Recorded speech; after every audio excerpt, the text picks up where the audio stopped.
Hey friends, I'm Michael Kingswood, and it's story time. Been a fun week here in the Kingswood abode.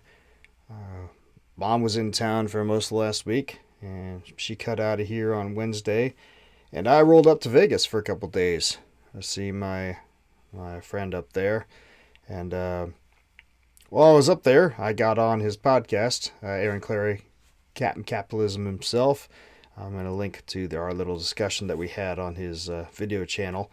It was a pretty fun time. First time I've gone on his thing. He's pimped my stuff before, but going on his channel was kind of neat and fun. New experience. And we talked a little bit about how this whole video podcasting thing works, since he's a lot better at it than I am, and got a few tips, and I'm going to be trying some new things out over the next week or two, and maybe I'll find them amusing. But that's not for right now. For right now, it's Saturday. It's Story Saturday. And like I promised you guys last week, we're done with Outdweller, so we're moving on to the Stories from the Great Challenge. Fun thing is, since I've been out of town and been doing a lot of driving to make up cash flow, since I've been gone a couple days, I was like, oh gosh, I don't have a lot of time to read. Oh geez, what am I going to do? Well, it turns out I actually made an audiobook of the first story in Stories from the Great Challenge a little while back, because I finished that story and I immediately published it just because, and made an audiobook out of it. It's actually one of the few sweet meet cute romances I've ever written. It's called Red Orchid, and I'm just gonna present it to you here now. Written by me, read by me. I'm not a professional voice actor, so forgive me for that, but narrated by the author is a cool thing. A few more things to talk about on the flip side, but for now, enjoy the story. It's a bit of a change of pace for me, but I think it was just kind of fun, and I liked it. Let me know what you think. Talk to you in a second. George paused inside the doorway to the back patio of Geppetto's and adjusted his tie. He had selected a light blue one with silver-white polka dots to offset the charcoal gray of his suit. It was a good look, he knew that, and he knew the tie accentuated his eyes nicely. He would not normally dress up this way, but tonight he really needed to look the part. Still, damn, the tie was tight. Too tight, no matter how he adjusted it. He knew it was just his nerves getting to him, but that knowledge didn't help. Nor did it help to remind himself that he was the good guy here, blowing the whistle on some bad stuff that was going down.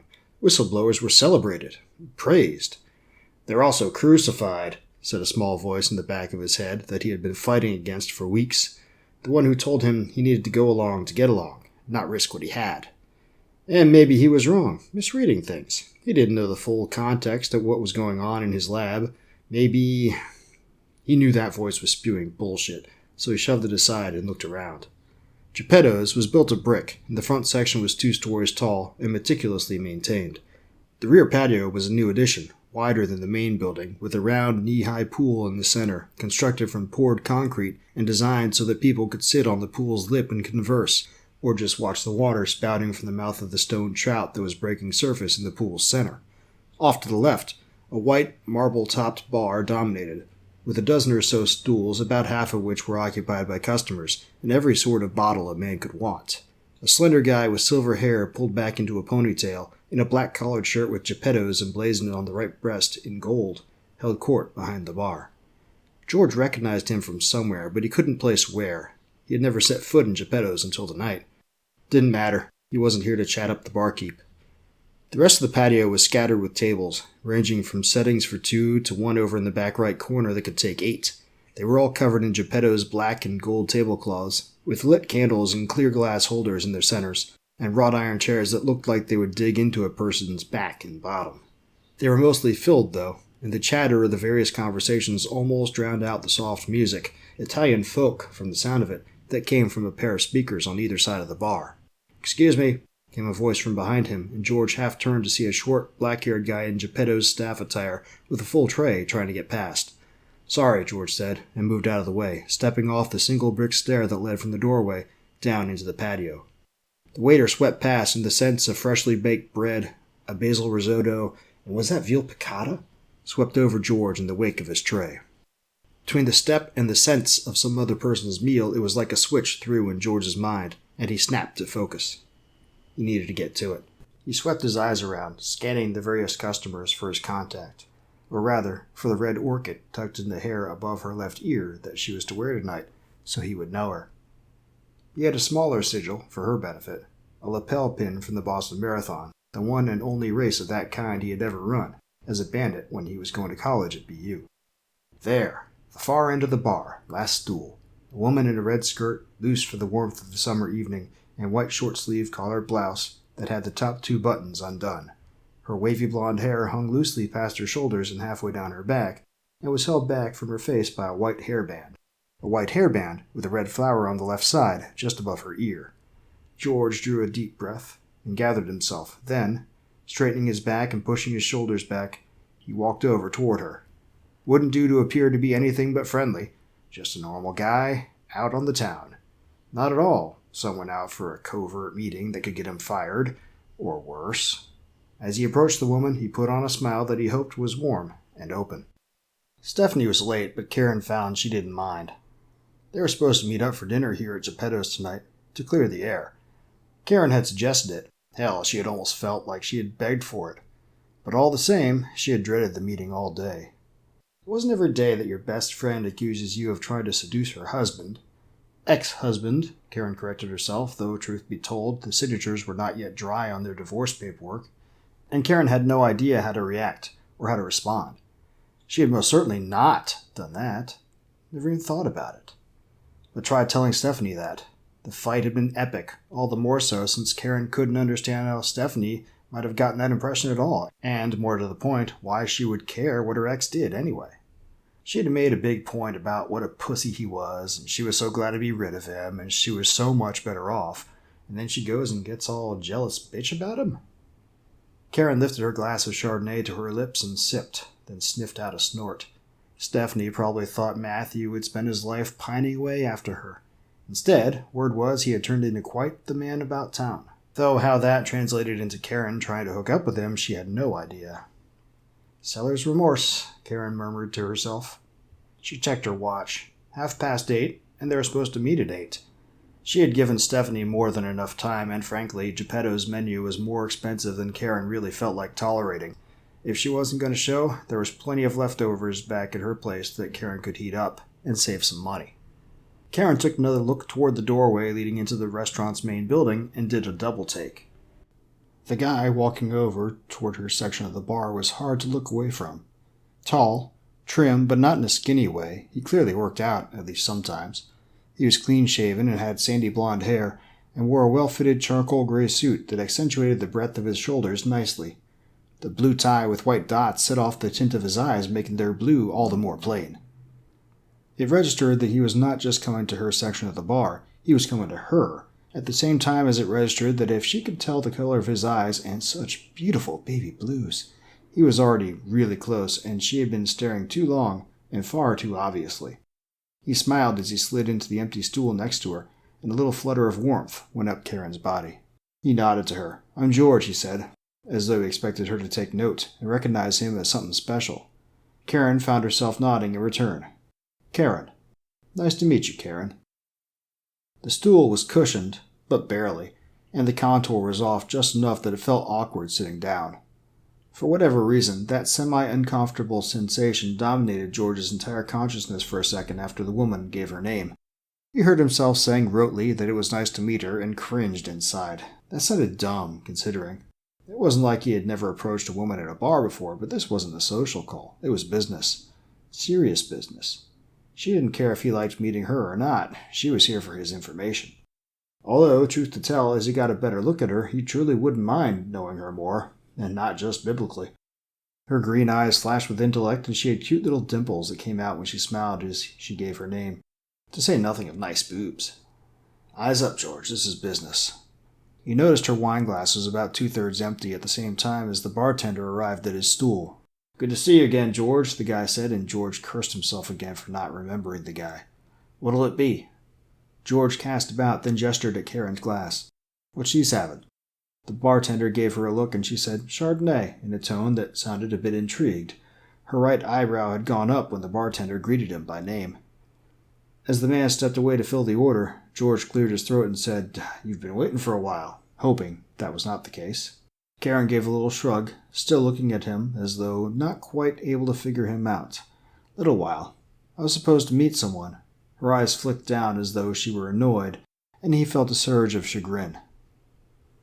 This guy, George, was clearly a regular here, or the bartender would not have known him. Did he make it a habit of coming up to women like this here? If he did, he seemed at ease with it, and he even managed to suss out that she had been waiting on Stephanie. "Sorry," he said, "I got caught in traffic." The completely deadpan way that he said it confirmed it. Definite player. Some other night she might have told him to take a hike, but tonight, considering the reason she had been coming to meet Stephanie, and had been perfectly honest with herself considering how long it had been since a guy who was worth giving the time of day to had come calling, she rather enjoyed the attention. And though part of her said she should have found that notion off-putting, she was not there just for his amusement. Instead, Karen found herself even more interested in him. The bartender brought George his wine, and George slipped him a 20. After getting his change and leaving a tip that was a bit bigger than completely necessary, George took a sip from the glass, pursed his lips in appreciation.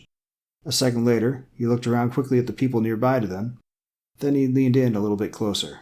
"So how do we do this?" he asked in a lower, almost conspiratorial tone of voice. "Stay here, or go someplace more private?" Karen blinked. He was getting a bit ahead of himself.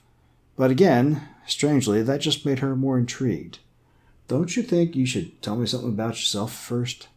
She tried to make it sound teasing, but she heard a bit of a bite in her tone even as she said it. He didn't recoil, though. Instead, he cocked his head at her, and she saw confusion on his face. "I don't—" He shook his head, some of that assurance gone. "So easily?" Well, that was disappointing. "I mean, you know where I work. What else matters?" She blinked again. "I beg your pardon? Where you work?" He was beginning to look more confused now. He raised his left hand to tap at his lapel pin. Karen had noted it, but hadn't really looked at it before. "Boston Marathon?" She frowned, shook her head. "You work for the Marathon? But this is Miami. You on vacation or something?" Now he did recoil, looking at her like she had three heads. "You are with the Herald." It was a statement, but it sounded like a question all the same. Karen shook her head. "No, I'm a school teacher." George mouthed, "What the hell?" but didn't say it. Instead, his eyes flicked to her left ear, and he blinked, chagrin showing through on his face, followed by embarrassment. "That's not—" He shook his head. "Damn, I'm sorry. I was supposed to meet someone here, and I know her because she had a red orchid in her hair. I saw red from over there," he gestured toward the doorway, "and never looked again." He shook his head and put on an apologetic smile. Karen lifted her hand to the carnation she had slipped into her hairband. It was something she had been doing for years, wearing a flower to match her clothes. She had forgotten why she started doing it, but continued because it felt like something uniquely hers about how she did herself up. She hadn't met many other women who did the same, and could totally understand how it had confused George. All the same, disappointment welled up within her, and embarrassment, for him and his predicament, but also for herself. She had enjoyed his come-on, and now she felt the fool. Anger threatened to flare up, but she forced it down. It wasn't his fault, and it wouldn't be fair to lay into him. Instead, she put on a reassuring smile. "Blind date?" He gave a quick shake of his head. "No," he said, and looked away from her. For the first time, he had truly looked fully away, his attention really elsewhere than her, since he had sat down, and Karen hated that she felt that lack. "Business," he added, and from the resigned, almost bitter way he voiced the word, she got the impression it wasn't business he liked or wanted to dwell on. He frowned and let out a sigh, then tensed, preparing to rise. "I'm sorry I disturbed you," he said. "I think I'll let you get back to your night." Karen surprised herself by reaching out to lay a hand on his shoulder, stopping him from getting up. He stopped at her touch, looking surprised as he turned his gaze back to her.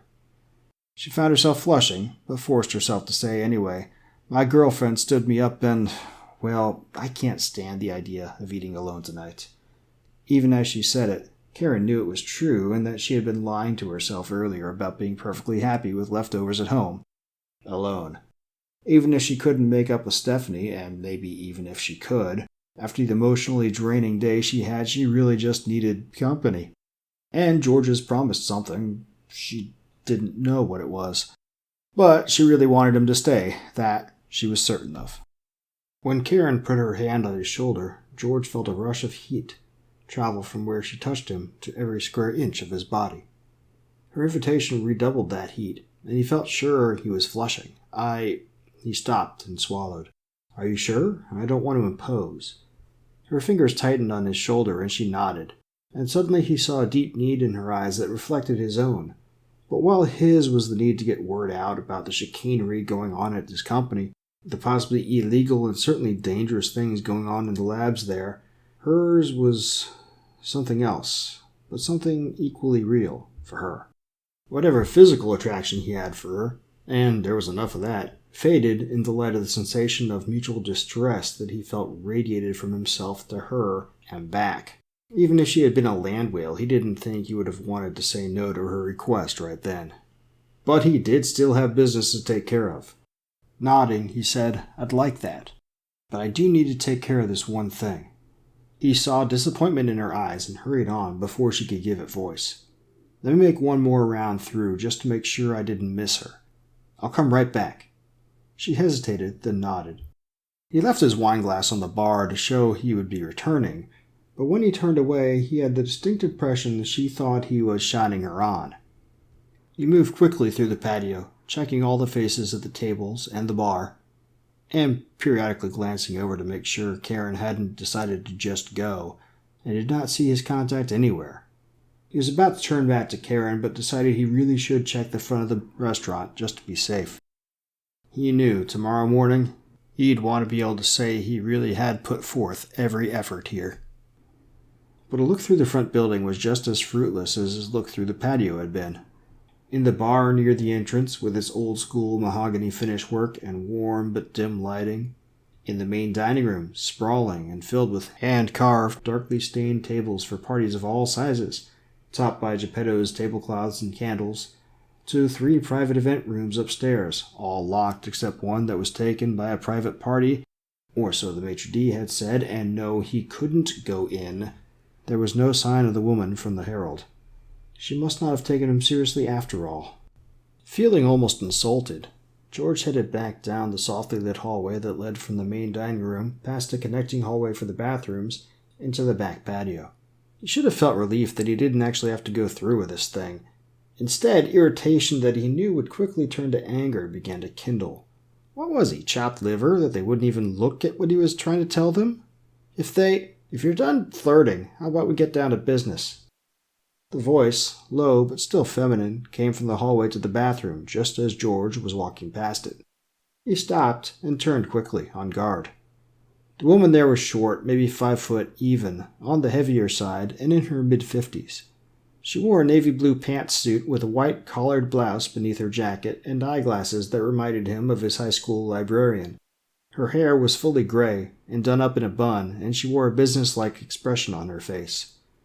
Her eyes shined with intellect, but he thought he saw a hint of amusement in them as well. But what he lingered on most as he looked her over was the red orchid she had tucked behind her left ear.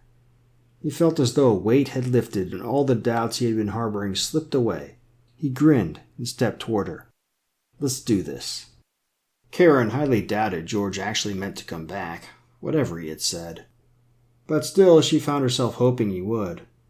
But after he vanished into the doorway, leading back into Geppetto's main building, and then didn't reappear for several long minutes, she knew for certain he had ditched her. Just like Stephanie had.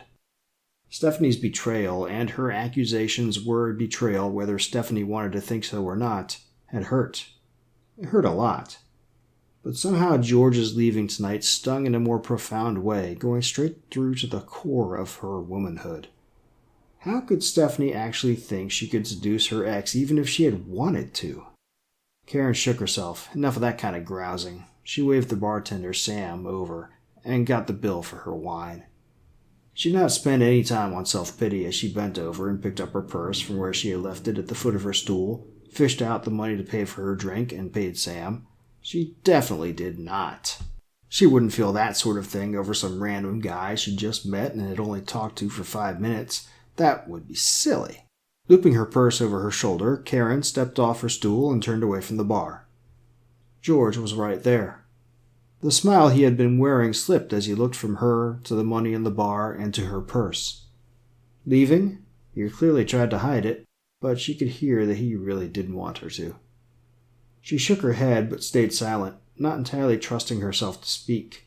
The rush of feelings when she saw he hadn't left after all, relief, annoyance with herself, anger at being annoyed, embarrassed about being angry, happiness, and lastly, an odd hope, left her uncertain what she would actually say, and she had long ago learned it was best just shut up in those sorts of circumstances. His smile returned, and Karen only now saw that before, warm as his smile had seemed, it had not fully gone through to his eyes. But now it seemed like some burden had been lifted from him, and she sensed peace flowing from him. It felt good. It was a feeling she wanted. "Hello, Karen," George said and held out his hand. "I'm George. I work in biotech." Karen returned the smile and shook his hand. "It's nice to meet you, George." Okay, so like I said, a bit of a change of pace for me, but again, I liked it. Hope you did too. But that's the first of 52 stories from this great challenge work, which, as you know, is available to purchase. Go to ssnstorytelling.com. You can find it there. Also go to books2read.com/great-challenge. You can get the book there. Obviously, I prefer if you come to me because I get more money and I have more control. But it's out there on every book retailer you could want. Just go to books2read.com/great-challenge and you get the aggregated links to everywhere. It's nice and easy that way. It's called Universal Book Link. It's great. A company called Draft to Digital provides that service, and it's pretty awesome. You can find links to ebooks, audiobooks, print books through there. There's no audiobooks for Stories from the Great Challenge yet because I got to do all 52 stories first, and there's only a couple of them that have audiobooks done yet. So that's what's up with that. Next, other things to talk about. Like I said, there's a couple new things I'm going to be trying over the next week or two. One of them is, I've been doing Story Saturday. Story Saturday is pre-recorded because I got to do the audiobook reading, and it works better that way. Previous Writing Wednesday and other episode things, I've pre-recorded those, but being up there and doing that stream with Aaron and him showing me how some of the streaming applications work made me think, self, why am I pre-recording these things? I should just stream them. So starting this week, I'm going to do Writing Wednesday, or maybe Writing Monday or Writing Tuesday, heck, maybe Writing Sunday. I'm going to start trying this live streaming thing. Don't have all that many people watching this channel yet, but that will change. And it seems like live streaming will be a little bit easier for me just to sit down and get these things that don't need a lot of preparation out there. Like if I'm talking about movies or talking about book I read or something like that, there's a whole process of recording and editing a video and all this other sort of thing to make these things together, which makes sense for Story Saturday. Again, because there's the audiobook recording associated with it. But for these other things, it seems like it's a lot simpler just to do the live stream thing. Plus, that can also have the other beneficial things. I guess live streaming helps you grow the channel more or something. Anyway, so we're going to try that out starting this week. So that'll be cool. What else is going on? Oh, yeah, I'm getting preps ready for the release of Glimmervale 6. The book itself is not quite done being written, but we'll have that done here shortly in the next week or 2, 3 weeks. Plan right now is to release that at the beginning of April, and I'm going to run another Kickstarter. Just like I did for Stories of the Great Challenge over on Indiegogo, I'm going back to Kickstarter for Glimmervale 6, and I'm also going to recover the entire series. There's nothing wrong with the covers I currently have. They're fine. They're quite good in some respects, but also they're and nothing against the cover artist who did them. They're great people, great person. But I have received comments, and I have come to think that it looks a little more like a gaming kind of thing than the kind of story that it really is. So I have coordinated with another cover artist that I use, actually just an artist that I use to get some art to put on the covers, to redo the covers with, and I've come up with new covers for the series, which I will be showing up here. I think these are a lot more eye-catching and a lot more, from a marketing standpoint, a lot more eye-catching to draw people in, while also still talking genre. Let me know what you think about the new covers. But I'll be redoing the covers on all the ebooks and the audiobooks as possible. ACX was really hard to change with Audible. It's really hard to change your audiobook cover on there. The other places it's easier. But I'll be recovering all that in preparation for the Kickstarter and for the release of Glimmervale 6 to get a facelift for the entire series. I guess it's been a while since I put a book out in this series. Been, frankly, a year and a half, 2 years there where I wasn't doing that much in general of writing because I was slacking off, being sucked down into politics and all this other sort of thing that I really needed to ignore. But I didn't. But we're back on it now. So be on the lookout for the new covers and for the new Kickstarter. That'll probably be going live here within the next week or two. It'll run for 28 days. I'm setting a low goal for that on Kickstarter. I think I'm going to set the goal for like $250.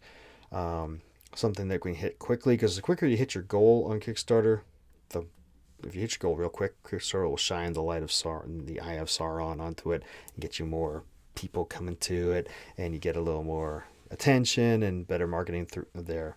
So setting a low goal is actually better. So we're going to try that, see how it works. Stay tuned for that. That's about all I got for now. Again, hope you like this story. I don't write very many romances. I think there's 2 or maybe 3 in this Great Challenge collection. But, I wanted to stretch my legs a little bit and try something new. Hope you liked it. I'll come back next week. We'll do the next story in Stories from the Great Challenge, which is the longest story in the collection. So that'll be fun to read. And I like that one a lot. It's called Debts and Obligations.